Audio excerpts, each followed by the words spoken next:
영적 기념비를 세우자 신앙의 기본기라는 제목으로 말씀 전합니다. 지금 전 세계가 코로나19를 겪고 있는 것을 보게 되면 이게 어느 사건이나 지역에 국한된 것이 아니라는 것을 알게 됩니다. 21세기 최고의 문명, 과학, 의학을 자랑하고 있는 이 21세기에 전 인류를 코로나가 흔들어 놓고 있는 겁니다. 조금 멀리 떨어져서 바라보게 되면 하나님께서 인간들이 만들어가는 세상에 시비를 거는 듯한 모양새가 저는 느껴집니다. 하나님께서 사람들을 향해서 너희들 이렇게 살면 안 돼. 너희가 지금 만족하는 것은 너희에게 답이 되지 않아 라고 말씀하시는 것 같습니다. 이제야 우리는 보고 알게 됐습니다. 강대국, 선진국이라는 것이 아무것도 아니라는 것을 알게 됐습니다. 전염병이 돌고 전 세계에 팬데믹이 선포되자 군사력, 경제력으로 아무 일도 할 수 없다는 것을 보았습니다. 미국이든 중국이든 유럽이든 우리가 알던 선망의 대상과 내용들이 다 무너졌습니다. 그래서 이 세상에서는 절대적인 희망과 기댈 것이 없다는 것을 우리가 지금 실감나게 배우고 보고 있게 되는 겁니다. 그래서 오늘 시편 23편은 우리에게 꼭 필요한 말씀이 됩니다. 세계적인 운동선수들이 심한 슬럼프에 빠질 때 특별한 기법이나 기술을 연마하는 것이 아니라 기본기를 더 연마하듯이 하나님의 백성인 우리에게 필요한 기본이 되고 최고의 영적 보약이 될 수 있는 말씀이 오늘 시편 23편 말씀이 됩니다. 자, 여러분, 대부분의 성경 말씀은 그냥 읽어서는 실감이 나지 않습니다. 살아봐야 실감이 납니다. 제가 청년의 때에 20대에 읽었던 시편 23편과 지금 묵상하는 시편 23편은 확연히 다릅니다. 제가 학교 다닐 때 영어를 배울 때 라떼 아닙니다. 그때는 문법과 해석적 차원에 집중을 했기 때문에 그 예문으로 쓰인 문장이 얼마나 풍성하고 깊은 내용을 담고 있는지 생각할 틈이 없었습니다. 학교 다닐 때 교과서에서 배운 작품 중에 좋은 문장이 많았습니다. 그런데 멋있는 내용을 느끼지도 못하고 시험 문제에 나올 만한 단어에 뭡니까? 줄 긋죠. 이제 관계대명사 앞에 빨간 펜으로 사선을 긋습니다. 또 핵심 주제에는 시험에 나오니까 별 3개. 이런 표시하느라고 바빴습니다. 실제로 시험에 그렇게 나왔으니까 저희들이 그렇게 했습니다. 만약 이 작품을 읽고 느낀 감정을 쓰시오라고 시험 문제가 출제되었다면 우리가 문학 작품이나 시를 즐겼을 텐데 그렇게 하지를 못했던 겁니다. 그래서 여러분, 성경도, 이 성경 말씀도 문학 작품이나 영시를 감상하듯이 좀 읽으시면 좋겠습니다. 오늘 시편 23편은 성경의 최고의 시라고 할 수 있는 그런 본문이 됩니다. 이 시는 다윗의 생애 전체를 볼 수 있는 시가 됩니다. 책상 위에서 끄적거린 시가 아니라 삶의 희노애락이 담겨있는 치열한 시가 시편 23편이 됩니다. 그래서 이 시편 23편에는 신자 인생의 가이드라인이 다 들어가 있습니다. 자, 먼저 1절에서 시편 23편 전체를 이끌어주는 핵심 구절이 있습니다. 여호와는 나의 목자시니 내게 부족함이 없으리로다. 자, 이 말씀을 통해서 가장 먼저 우리가 알 수 있는 것은 목자와 양의 관계입니다. 하나님은 목자이시고 나는 양이라는 사실을 알아야 됩니다. 우리는 목자가 아닙니다. 이건 머리로 이해하는 것이 아니라 실제 삶에서 경험이 되어줘야 됩니다. 여기에서 삐걱거리면 모든 것이 뒤틀립니다. 하나님이 누구십니까? 하나님은 모든 것의 근원이십니다. 하나님이 누구인지를 바로 알면 그것으로 충분합니다. 하나님을 알아야 믿음이 생기고 하나님을 알아야 기도가 깊어지고 기도가 재미있습니다. 뒷구절에 내게 부족함이 없으리로다. 이 말씀은 여호와는 나의 목자시니의 결과일 뿐입니다. 오늘 여러분의 삶에 결핍이 일어나고 있다면 노력이 부족해서 환경이 안 받쳐줘서 그런 것이 아닙니다. 하나님을 나의 진정한 목자로 모시지 않으면 제일 먼저 우리에게 결핍이 찾아옵니다. 하나님이 나의 목자이신가, 이걸 꼭 확인해 보셔야 됩니다. 여러분들에게 묻고 싶습니다. 성경 안에 하나님의 칭호가 여러 개 나오잖아요. 여러분들이 경험한 최고의 하나님의 칭호는 무엇입니까? 최고의 느낌으로 다가오는 하나님의 이름은 무엇입니까? 이런 여러 가지 이름이 있습니다. 여호와, 번역하면 스스로 있는 자라는 말이죠. 엘로힘, 최고, 힘과 능력, 강함이라는 의미입니다. 여호와 샬롬, 하나님은 나의 평강. 여호와 이레, 준비하시는 하나님. 여호와 라파, 치료하시는 하나님. 아도나이, 절대 주권자. 그리고 아바, 아람으로 아빠, 아버지라는 의미가 있습니다. 여러분들이 최고로 좋아하는 칭호가 무엇이든 틀린 답은 없습니다. 그러나 오늘 이 말씀을 들으면서 하나님의 무엇을 바탕과 기본으로 삼아야 하는지 그 실마리를 찾고 잡을 수 있으면 좋겠습니다. 자, 한 가지 질문 제가 더 드립니다. 여러분들은 하나님 아버지와 함께하는 시간을 즐기고 있습니까? 어떻습니까? 옆집의 슈퍼마켓 할아버지 같은 분입니까? 필요할 때 나를 도와주는 슈퍼맨 같은 분입니까? 아니면 비나이다 아니면 램프의 요정 같은 분입니까? 어떤 분입니까? 아니면 내게 늘 숙제만 던지는 그런 분입니까? 여러분들은 진짜 하나님과 즐기는, 함께하는 그런 시간을 가지고 있습니까? 이 질문에 대답할 줄 있어야 됩니다. 어떻습니까? 하나님은 여러분들을 만나기를 기뻐하시고 기다리고 계신데 여러분들은 어떻습니까? 하나님과 함께하는 시간이 의무요 숙제입니까? 아니면 설레임, 기대감, 기쁨이 있습니까? 여러분들은 어떻습니까? 하나님 아버지는 전능자, 정복자, 치료자, 주권자, 지극히 높으신 왕까지 다양한 이름을 가지고 계십니다. 그 많은 이름 중에서 특별히 하나님께서는 아빠라라고 부르라고 우리에게 얘기하십니다. 아빠라 부르라는 겁니다. 기억해 보십시오. 예수님께서 우리에게 너희는 이렇게 기도하라라고 가르쳐 주신 주기도문의 첫 마디가 무엇으로 시작합니까? 하늘에 계신 우리 아버지여입니다. 쉬운 말로 하나님 아빠, 이 말입니다. 아빠.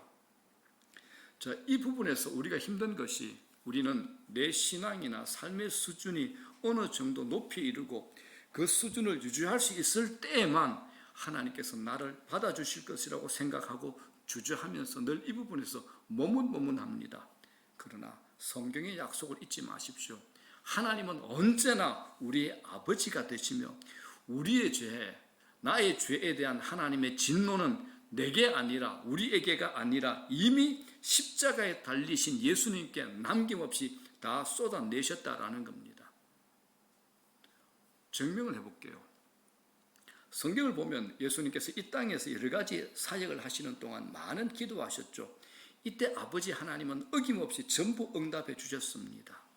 하지만 딱 한 번 24시간 동안만은 아버지 하나님은 침묵하셨습니다. 아무 말씀도 하지 않으셨습니다. 십자가에 달리시기 하루 전날, 그날 밤 겟세마네 동산에서 내일이면 인류의 죄를 대신 지고 십자가를 지고 죽는 일이 너무 힘든, 그래서 아픔과 모욕, 멸시, 천대를 감당해야 됐기 때문에 그 일을 피하게 해달라고 3번이나 아버지를 부르면서 예수님께서 기도하셨지만 돌아온 것은 침묵밖에 없으셨습니다. 하나님은 침묵하셨습니다. 성경으로 확인해 볼게요. 마가복음 14장 35절부터 41절이니까 저와 여러분들이 교독합니다. 조금 나아가사 땅에 엎드려 될 수 있는 대로 이때가 자기에게서 지나가기를 구하여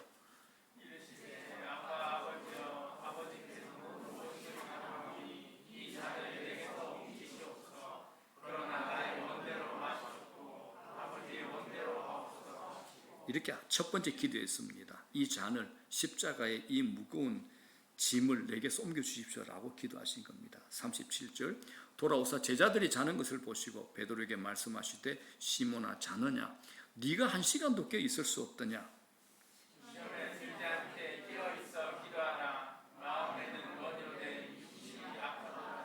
39절 두 번째 기도하십니다. 다시 나아가 동일한 말씀으로 기도하시고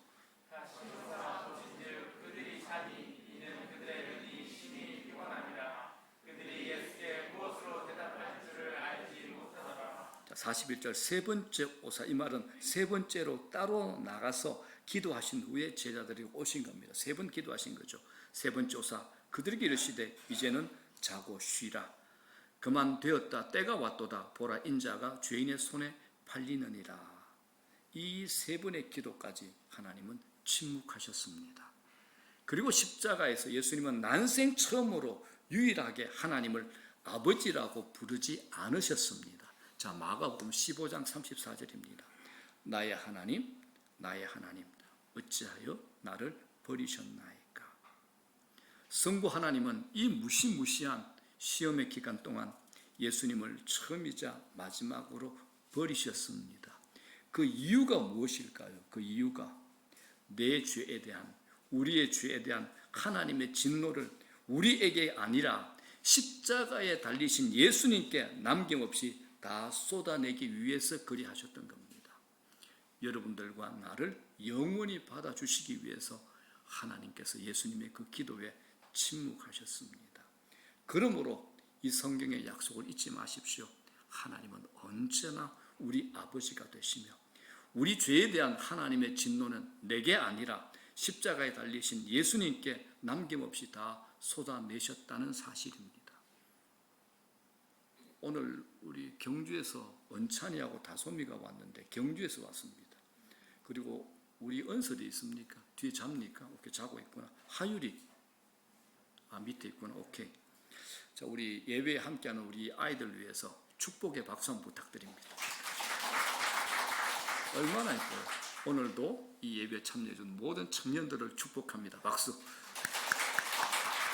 청년들 감사합니다. 자, 여러분, 우리 아이들의 공통적인 특징을 아시나요?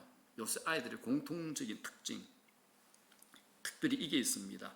이 세상 모든 사람들이 자기를 사랑하는 줄로 알고 믿고 지낸다는 사실입니다. 이 세상 모든 사람들이 자기를 사랑하는 줄로 그렇게 알고 믿고 지내는 겁니다.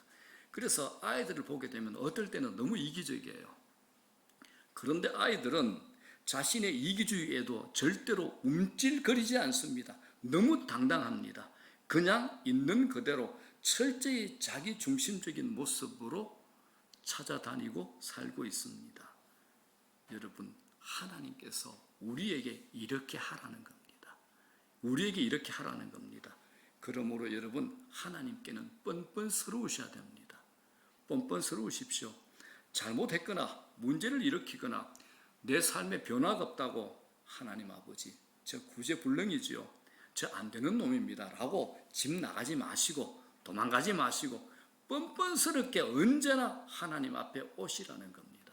이게 제일 중요합니다. 신앙생활 좀 하시다가 자기 삶이 마음대로 안 되면 집 나가시는 분이 너무 많습니다. 하나님 앞에 오십시오. 오셔야 해결됩니다. 이분이 우리 아버지가 되시기 때문에 그렇습니다. 우리는 예수님을 믿음으로 가족이 되었습니다. 하나님과 한 가족이 되었습니다. 하나님의 가족 안으로 입양이 된 겁니다. 제 말 아닙니다. 성경 말씀으로 제가 여러분 확정을 해드릴게요. 요한일서 3장 1절 시작. 보라, 아버지께서 어떠한 사랑을 우리에게 베푸사 하나님의 자녀라 일컬음을 받게 하셨는가. 아버지께서 당신의 독생자 예수 그리스도를 내 죄를 대신해서 십자가에 내어주시기까지 사랑하셨습니다. 그 사랑으로 우리를 당신의 자녀로 받아주신 겁니다. 이걸 복음 굿뉴스라 그럽니다. 이건 절대로 번복되지 않는 최종적인 결정문입니다. 최종 결정문이 되는 겁니다. 그러므로 하나님의 아버지 되심을 깨닫고 기뻐하시는 것 말고, 기뻐하는 것이야말로 우리 삶의 최고의 엔진입니다. 우리 삶의 최고의 힘이 되는 겁니다. 이 사실을 이해하지 못하고 받아들이지 못하게 되면 영적 고아로 살 수밖에 없습니다. 부부가 교수인 가정이 있습니다. 그런데 이 집의 아이가 수학을 못합니다. 그래도 아빠가 아이에게 얘야, 늘 A가 좋은 게 아니야. 비타민 같이 공부도 A, B, C, D 골고루 있어야 좋다. 이렇게 격려를 한 겁니다. 그래서 이제 진짜 이 아이는 성적표에 늘 D 아니면 F를 받아왔어요. 어느 주일에 이제 사모님이 예배 시작부터 마칠 때까지 울고 있는 겁니다. 남편 교수님이 부인에게 왜 그렇게 우냐고 물었죠. 그랬더니 여보, 우리가 아이에게 성적보다 중요한 것이 정직이다라고 가르쳤지만 고등학교 또 2학년 때까지 어떤 과목은 F를 받아오니 나는 충격입니다. 당신이 넌 하나님의 선물이야, 넌 하나님의 딸이야라고 말했지만 실제로는 내 딸, 내가 원하는 딸이라는 집착을 버리고 있지 못하잖아요. 그랬더니 그 말을 듣고 이 아빠 마음에 울림이 있었나 봅니다. 하나님께 회개하고 딸에게 본심을 가지고 사과를 했답니다. 그리고 이제 온 가족이 축하 파티하자고 식당을 갔습니다. 딸이 아빠 웬 식사예요? 뜬금없이 웬 식사예요? 라고 아빠에게 물었더니 그때 아빠가 하는 말이 멋진 말을 했습니다. 오늘은 축하, 셀리브레이션 하는 것보다 더 좋은 애플을 받아도 기쁜 셀리브레이션 하는 날이야. 이렇게 말을 했습니다. 셀리브레이션, 제가 발음이 안 좋아도 현석 씨 이해하기 바랍니다. 내가 지난주에 우리 미국에서 있다 왔잖아. 현석 씨한테 내가 excuse you 했다가 혼났습니다. F 받아도 좋은 그죠? 셀리브레이션의 날이야. 그렇게 말합니다. 여러분 이 셀리브레이션 이 단어는 없습니다. 축하가 셀리브레이션이니까 축하의 첫자 C 대신에 F를 받아도 좋다는 의미 F를 써서 셀리브레이션이라는 아빠가 딸을 위해서 적석에서 만든 단어입니다. 이후에 이 아이가 자기 실력이 안 되는 대학에 응시를 합니다. 거기에서 에세이를 썼는데 그 제목이 셀리브레이션, F도 축하한다. 이 제목으로 에세이를 썼습니다. 그 에세이에 과거의 부모님과의 일을 썼습니다. 그리고 그때 F 받은 이유도 설명을 덧붙입니다. 당시 여기저기서 답안지가 돌아다녔답니다. 나쁜 큰닝이죠. 그런데 자신은 정직이 최우선이라고 생각을 해서 치링, 큰닝은 하지 않았다고 말했습니다. 그래서 상대 평가라서 F를 받게 됐다고 그렇게 썼습니다. 그리고 이제 마지막에 이렇게 결론을 내립니다. 주변에 노력하지만 결과가 안 좋은 사람, 정직하지만 실패하는 사람들이 있습니다. 저를 뽑아주신다면 그런 사람을 격려하고 함께 셀리브레이션 하며 일어서게 하는 사람이 되고 싶습니다. 이렇게 글을 마무리했다고 합니다.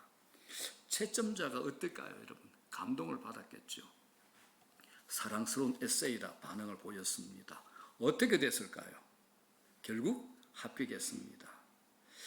여러분 이것처럼 하나님도 우리가 인생을 살면서 어느 날 인생 학점 F 받아도 하나님께서 우리 받아주십니다.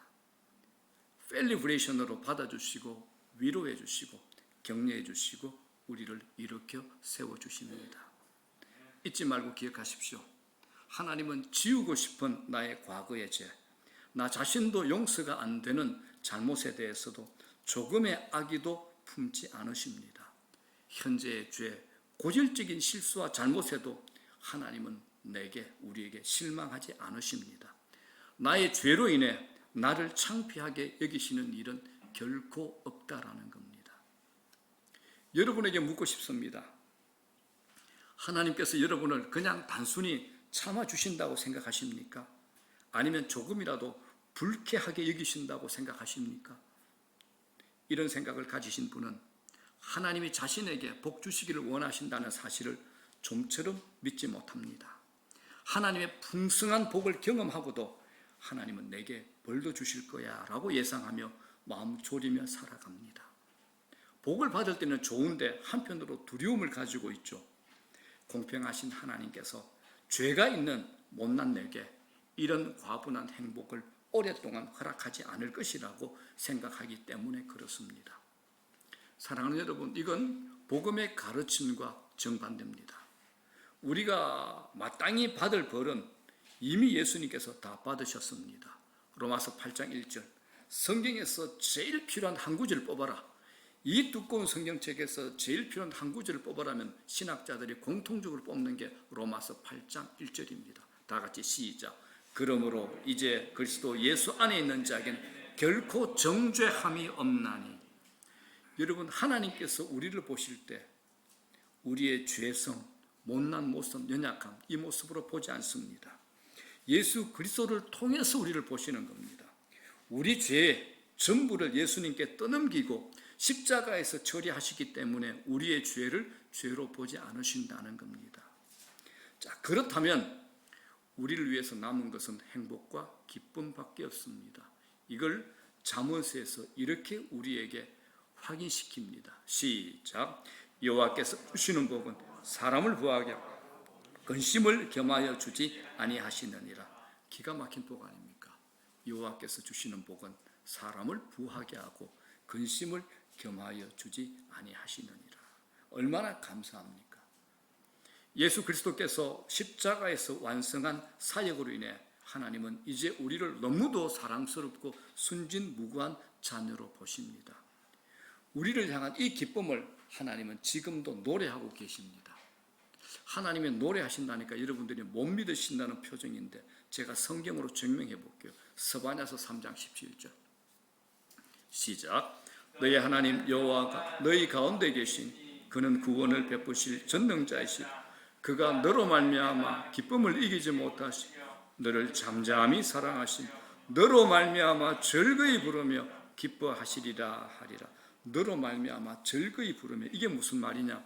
우리를 향한 기쁨으로 하나님께서 노래하신다라는 겁니다.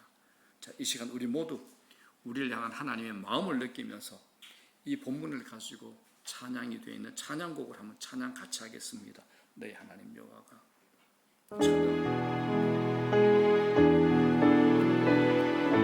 너희 하나님 여호와가 너희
무반주로 그가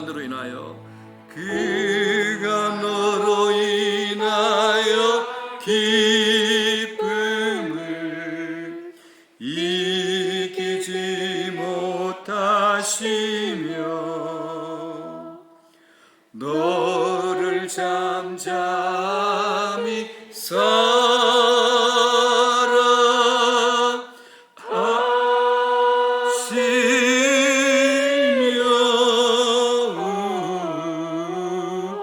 즐거이 부르며 기뻐하시리라.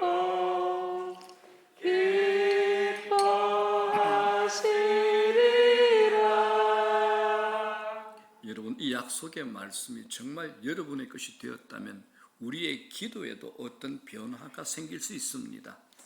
제가 깨달은 것 중에 중요한 게 하나가 있습니다. 하나가 있는데 내게 중요한 것은 하나님께도 중요한 것이 되기 때문에 그것이 무엇이든 요청해도 된다는 겁니다. 그렇지 않습니까? 이 말씀이 보증하지 않습니까? 그러므로 여러분 기도하셔야 됩니다.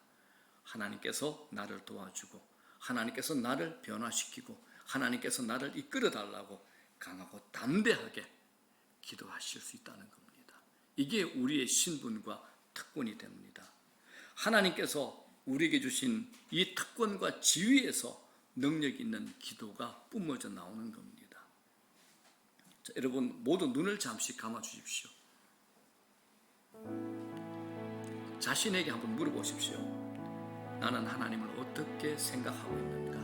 나는 하나님을 어떻게 보고 있는가? 그리고 하나님이 나를 어떻게 보신다고 생각하고 있는가? 자신에게 한번 물어보십시오.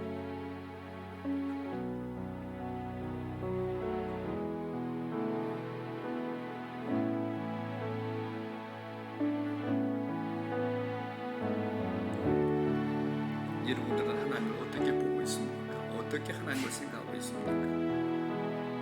그리고 하나님께서 여러분들을 어떻게 보고 있다고 생각하고 있습니까? 자신에게 물어보십시오. 예. 자, 여러분들에게 묻고 싶습니다. 여러분은 하나님께 사랑받는 자녀라는 특권과 지위를 받아들이셨습니까? 아버지 하나님의 용서와 영생의 약속을 받아들이셨습니까? 이 물음에 예라고 대답한 뒤에는 확신을 가지고 우리가 기도할 수 있습니다. 우리 아버지, 아버지라고.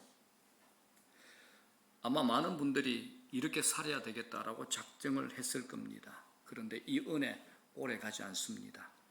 사탄 마귀가 세상 것을 우리에게 보여주면서 우리의 눈에 보이는 것과 우리의 생각과 감정을 통해서 이 약속의 기억을 지우거나 희미하게 하려고 공격할 겁니다. 그러나 여러분 낙심하지 마십시오. 그것을 이미 알고 계신 하나님께서 우리를 양으로 보고 계신다는 겁니다. 자, 여러분들에게 양의 이미지는 어떻습니까? 놀라운 것은 하나님은 그분의 자녀나 그분의 백성으로 지칭할 동물을 양으로 선택하셨다는 겁니다. 강한 사자 아닙니다. 지혜로운 올빼미도 부지런한 개미도 아닙니다. 그분이 가장 좋아하는 성령을 비유하는 비둘기도 아닙니다. 그분은 양을 고르셨습니다. 양은 네 가지 특별한 유별난 특징이 있습니다. 첫 번째, 양은 멍청합니다. 양은 두 번째, 빨리 달릴 수도 없습니다. 양은 시력도 형편없습니다. 양은 자신을 방어할 능력이 전혀 없다라는 겁니다. 얼마나 불편하고 넘어지기 쉬운 특징입니까? 양은 아무 생각 없이 강물 속으로 몸을 던져 익사하기도 합니다. 위험한 줄도 모르고 벼랑 끝으로 곧장 걸어갑니다. 또 양은 넘어져서 배가 하늘을 쳐다보고 있으면 거북이처럼 몸을 뒤집어서 일어서지도 못합니다. 하나님은 우리를 이런 양으로 보고 계십니다. 인정하고 싶지 않지만 여러분 이게 현실이 됩니다. 그러므로 세상에서 지혜롭고 뛰어나고 통찰력이 깊은 사람도 기껏해야 양에 불과하다라는 겁니다. 그래서 우리에게 누가 필요합니까? 목자가 필요합니다. 양은 철저히 의존적인 존재이기 때문에 목자가 없으면 살 수 없습니다. 우리의 의사결정 능력이 얼마나 형편없는지 그 옛날 에덴 동산에서 확실히 증명되지 않았습니까? 하나님께서 금지한 선악과를 기어이 따먹은 그 잘못된 선택과 고집을 누가 말리겠습니까? 그럼에도 많은 사람들이 하나님을 목자로 인정하지 않고 살고 있습니다. 왜 그럴까요? 우리의 자존심 때문에 그렇습니다. 우리의 자존심 안에는 죄가 숨겨져 있습니다. 반항하고 저항하고 능력도 안 되면서 자기 힘으로 살겠다라고 합니다. 하나님의 존재를 불편해하고 간섭을 싫어하죠. 그래서 독립적으로 살아가는 사람을 굉장히 매력적으로 봅니다. 살아보십시오. 그러다가 한순간에 깨어지는 날이 옵니다. 하나님을 의존하지 않고 살기에는 인간이 턱없이 부족하다는 것 우리가 다 경험하면서 살아갑니다. 여러분들의 삶을 들여다보십시오. 내가 할 수 있는 일보다 할 수 없는 일들이 훨씬 더 많다라는 겁니다. 내 삶의 중요한 부분은 여러분 우리가 손댈 수 없습니다. 여러분들이 태어나는 것, 여러분들이 죽는 것 결정할 수 있습니까? 어떻습니까? 여러분들이 부모를 선택할 수 있습니까? 여러분들이 탄생할 나라, 이 국적을 선택할 수 있습니까? 여러분들이 시간을 멈춰서 늙어가는 것을 막을 수 있습니까? 중요한 것은 우리가 할 수 있는 게 아무것도 없습니다. 이게 무슨 말이냐? 내 인생의 주인은 내가 아니라는 겁니다. 우리가 하나님과 나를 분리한다면 마치 기관차가 없는 객차와 같습니다. 승객들을 싣고 가는 객차가 50개, 100개가 있다고 해도 객차를 이끌고 가는 기관차가 없으면 아무 소용이 없습니다. 그러므로 인간은 하나님에게 온전히 의존할 때 비로소 온전해집니다. 그래서 C.S. 루이스가 이런 말을 합니다. 인간의 최대 존엄성은 주도권이 아니라 반응에 있다. 하나님께 반응하는 겁니다. 하나님께 반응하는 겁니다. 무엇에 대한 반응입니까? 하나님의 인도하심에 대한 반응입니다. 여러분, 양이 똑똑할 필요 없습니다. 양이 할 일은 목자의 인도를 받는 겁니다. 책임은 누가 집니까? 목자입니다. 목자입니다. 여러분, 하나님은 누구입니까? 여러분에게 하나님은 누구입니까? 아버지죠. 아버지는 뭐 하시는 분입니까? 책임지는 분입니다. 저는 그렇게 믿고 삽니다. 아버지 책임지시라고요. 이렇게 기도하고 삽니다. 저는. 여러분들 어떻습니까? 책임지는 분입니다. 신앙생활의 핵심이 뭐냐? 하나님의 인도를 받는 삶입니다. 우리에게 내일이 무슨 일이 일어날지 모릅니다. 하나님께서 우리로 하여금 내일을 알지 못하도록 만드셨습니다. 우리가 죽는 날을 미리 안다면 얼마나 좋을까요? 그것이 나를 지배할 겁니다. 그런데 인간은 그것이 나쁜 일일지라도 죽기 전까지 하고 싶은 일은 기어이 하고야만 합니다. 그리고 죽기 전에 열심히 참회하고 회개할 겁니다. 그런데 죽음이 임박한 순간 그런 기회가 오지 않습니다. 하나님께서 그걸 우리가 그렇다는 걸 모르실까요? 그래서 1절의 말씀, 간단 명료한 아주 선명한 고백입니다. 여호와는 나의 목자시니 내게 부족함이 없으리로다. 삶은 능력이 아니라 여러분 태도입니다. 자신의 능력 너무 믿지 마십시오. 좋은 양은 머리가 좋은 양이 아니라 영리한 양이 아니라 인도를 잘 받는 양이 됩니다. 인도를 잘 받는 것이 능력이 된다라는 겁니다. 우리가 하나님의 인도를 잘 받아야 할 이유는 변화무쌍한 세상의 환경 때문입니다. 자, 4절 보십시오. 이렇게 말씀하고 있습니다. 내가 사망의 엄침한 골짜기로 다닐지라도 해를 두려워하지 않을 것은 주께서 나와 함께 하심이라. 주의 지팡이와 막대기가 나를 안위하시나이다 라고 말씀합니다. 사망의 엄침한 골짜기, 사망의 엄침한 골짜기, 누가 예측할 수 있겠습니까? 누가 인생의 사망의 엄침한 골짜기를 감지할 수 있겠습니까? 모릅니다. 이 사망의 엄침한 골짜기가 우리 인생에도 있을 수 있다라는 겁니다. 21세기를 사는 우리는 우리 할아버지 할머니 시대보다 훨씬 더 많은 선택 사항들을 가지고 있습니다. 그런데 한순간의 잘못된 선택으로 나도 모르게 벼랑 끝에 서 있을 수가 있습니다. 거기에다 내가 아무리 잘해도 악한 자들에 의해서 내몰릴 때도 있습니다. 예수 잘 믿는다고 해서 어려운 일이 없겠습니까? 그래서 뭐라고 합니까? 주께서 나와 함께 하심이라. 이게 답이 됩니다. 주께서 나와 함께 하십니다. 이게 정답이 됩니다. 여러분, 주님께서 나와 함께 하신다는 말은 추상적이지 않습니다. 관념적이지 않습니다. 신앙이 추상화되어 있는 분들은 어려움이 오면 대책이 없습니다. 진짜 어려움 가운데로 들어가면 머리로만 아는 지식적인 하나님은 아무 소용없습니다.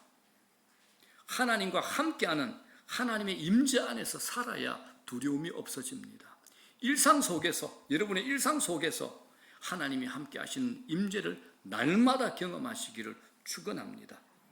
여러분들이 식탁의 자리에서, 길을 걸으면서, 일의 자리에서, 운전 가운데서도 하나님의 임재를 경험한다면 사망의 엄침한 골짜기라도 우리에게 두려움을 줄 수 없을 겁니다. 우리는 양들입니다. 그런데 이 양은 생각보다 잘 속습니다. 세상에는 거짓의 진리들이 도배되어 있습니다. 그런데 거짓일수록 더 매력적이고 사람들의 눈길을 끌죠. 그래서 신앙생활에서 중요한 것, 분별력이 됩니다. 왜 고생할까요? 분별력이 없어서 그렇습니다. 하나님의 인도, 사탄의 인도를 구분해야 됩니다. 세상이 얼마나 거짓으로 포장되어 있습니까? 여러분, 목자 중심으로 살아야 됩니다. 여러분의 시야에, 양의 시야에 늘 목자가 있어야 되듯 우리의 시야에 늘 하나님이 있어야 되는 겁니다. 이게 기본 중에 기본입니다. 자칫하면 우리는 목자를 놓쳐버립니다. 먹고 사는 일에만 쫓겨다니면 하나님과 거리가 멀어 다니죠. 내 앞에 풀이 무성하게 있다고 풀만 쫓아가면 목자로부터 멀어지는 겁니다. 목자 중심으로 사셔야 됩니다. 그리고 공동체 중심으로 살아야 됩니다.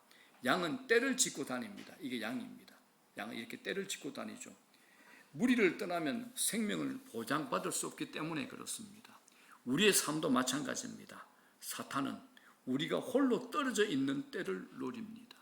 말세는 더 그렇습니다. 싫든 좋든 관계 안으로 들어오셔야 됩니다. 교회 공동체란 주님이 역사하시는 현장이며 동시에 하나님의 최고의 처방입니다. 이 세상을 살아가는, 이 시대를 살아가는 최고의 처방이 뭐냐? 교회의 공동체, 믿음의 공동체입니다. 어설픈 교회라도 무교회주의보다는 낫습니다. 교회 필요 없다는 무교회주의자를 보게 되면 특별한 한두 사람을 제외하고는 그들의 인생이 상당히 망가져 있다는 것을 보면서 참 안타까웠습니다. 주님은 우리를 개인으로 인도하시기도 하지만 공동체를 통해서 일하십니다. 두세 사람이 내 이름으로 모인 곳에 나도 그들 중에 있겠다라고 약속하신 겁니다. 그러므로 여러분 셀 모임을 적극적으로 해보시길 바랍니다. 그곳에서 보호를 받고 영적으로 성장할 수 있습니다. 코로나 시기에도 셀 안에 있으면 끄덕없습니다. 홀로 있는 분들 많은 위험에 노출되어 있는 겁니다. 그러나 셀 안에 있으면 삶의 방향을 발견하고 교제하며 하나님의 인도를 받습니다. 셀은 교회 운영을 위한 조직 절대 아닙니다. 하나님이 원하시는 공동체이심을 기억하시기 바랍니다. 자, 이제 말씀 정리합니다. 여러분들의 삶에 인도자가 있습니까? 그 인도자가 과연 믿을만 합니까? 우리 삶의 인도자는 하나님 오직 한 분밖에 없습니다. 그분은 완벽한 인도자가 되십니다. 그분의 인도함 받으면 사고가 없습니다. 완벽하게 우리의 인생을 이끌어 주실 분이 됩니다. 오늘 시편 23편은 특별한 사람만이 누릴 삶이 아닌 우리 모두가 누려야 될 삶의 모습이 됩니다. 다 같이 한번 읽겠습니다. 시작. 여호와는 나의 목자시니 내게 부족함이 없으리로다. 시편 23편의 이 구절이, 이 고백이 여러분들의 삶에 그대로 경험되어지는 축복이 있기를 주님의 이름으로 축원합니다. 자, 여호와